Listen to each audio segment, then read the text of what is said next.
उसका बाप ही सैफ अली खान है तो उसको सैफ अली खान मिला, भाई तुझे सैफ पंचर छाप मिलेगा, क्योंकि बॉलीवुड और रियल लाइफ ये दो अलग चीज है। पर हमारी बेटियां ये समझती नहीं। तो 13-14 साल की बच्ची के दिमाग में ये कि अगर प्यार करना है तो मुसलमान से करो, मैं इतिहास में छप जाऊंगी, मेरी तो लव स्टोरी बन जाएगी। फिर वो अलग बात है, वो 35 टुकड़ों में आती है। दूसरी बात ये कि 25 साल की लड़कियों को ये बिगाड़ रहे हैं। 25 से 35 साल की शादीशुदा महिलाओं को बिगाड़ने का काम एकता कपूर जैसी महिलाएं अपनी टीवी सीरियल के माध्यम से करती है।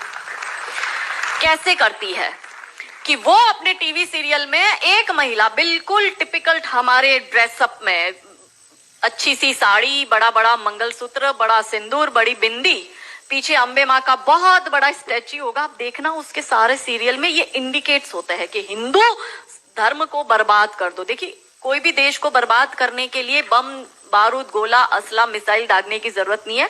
आप उस देश की सांस्कृतिक व्यवस्था, शैक्षणिक व्यवस्था और पारिवारिक व्यवस्था को खत्म कर दो, वो देश अपने आप खत्म हो जाएगा।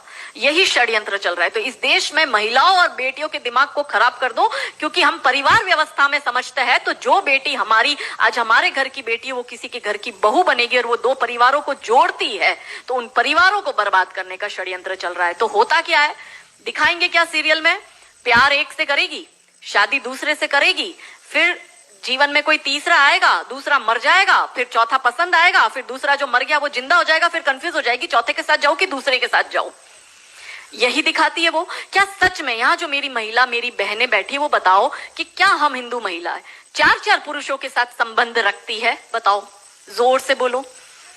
क्या हमारे परिवारों में ये होता है कि हम एक को पसंद करते हैं, हम दूसरे से शादी करते, फिर हमें तीसरा पसंद आता है, फिर हमारा मर जाता है पति, फिर हमें चौथा अच्छा लगता है और जो मर गया पति वो सडनली जिंदा हो जाता है, फिर हम कंफ्यूज होते हैं हम किसके साथ जाए? क्या हमारी ये वैल्यू है? यही सीरियल हम देखते हैं और हम तालियां बजाते हैं और हम हमारी बेटियों को भी यही टीवी सीरियल दिखाते हैं। और इन सारी टीवी सीरियल में एक ही चीज कॉमन क्या है? जो सास है वो एक नंबर की नालायक, जो ननंद है वो एक नंबर की नालायक, और ये दोनों बहू के खिलाफ प्लानिंग करेगी। तो अब जो वनरेबल बेटी अपनी माँ के साथ वो टीवी सीरियल देख रही है, उसका दिमाग कैसे खराब होता है, उसको पहले से ही, जैसे अनकॉन्शियस माइंड में चीजें कैसे काम करती है, उसको दिमाग में पहले ही बैठ जाएगा कि मेरी सास भी मुझे ऐसी ही मिलेगी। क्यों हमारे हिंदू परिवार टूट रहे? क्यों आजकल हमारी बेटियों को ज्वाइंट फैमिली में रहना पसंद नहीं आता है? उसे शादी के दूसरे दिन अलग होना है। वो पहला फोन अपनी माँ को करेगी और माँ कहती है ज्यादा चिक चिक करे तो तू आ जाना मेरे घर में। हमारे माता पिता ने हमें ये सिखाया था कि तेरी डोली उठ रही है, तू इस घर में वापस तभी आएगी जब तुझे प्यार से आना है, तू तेरी अर्थी वहीं से ही उठेगी, हमें तेरी घर में एंट्री नहीं देंगे। ये हमें बचपन में सिखा दिया गया था। इसलिए आज भी हम जॉइंट फैमिली में रहते हैं, हम ससुराल में रहते हैं। भारतीय सांस्कृतिक व्यवस्था, पारिवारिक व्यवस्था को हमने बनाए रखा है। फिर एकता कपूर क्या करेगी? अनुपमा जैसी सीरियल में, ये एक ऐसी सीरियल है इसमें इतने ब्रेकअप और इतने डिवोर्स दिखा दिए कि इतने तो मुझे लगता है यहाँ जितनी मेरी बहनें और जितने मेरे भाई बैठे, इनके जान पहचान परिवार पूरे खानदान में नहीं हुए होंगे, इतने उस एक सीरियल में दिखाए। अब हमारी बेटी जो वहां जाती है उसको लगता है मेरी ननंद नालायक, मेरी सास नालायक। इसलिए अब देखो सास बहू में निपटी नहीं। पहले कैसे निपटी थी, पहले कैसे रहते थे? और तीसरा जो मैंने कहा OTT, 35 से 45 वर्ष तक की महिला जो कि वर्किंग विमेन है, जो जॉब करती है, उस महिला को कैसे दिमाग खराब करना है फेमिनिज्म के नाम पर। यदि आप नौकरी कर रही है तो आपको परिवार नहीं चाहिए, आपको पति नहीं चाहिए, आपको सास ससुर नहीं चाहिए, वो सब आपके पैर की जूती, क्योंकि आप वर्किंग विमेन है, आप नौकरी कर रही है। और एक हाथ में दारू का ग्लास, दूसरे हाथ से सिगरेट फूको, अंग्रेजी में बड़ी बड़ी गालियां बको और आप अपने आप को फेमिनिस्ट कहो। क्या ये फेमिनिज्म है?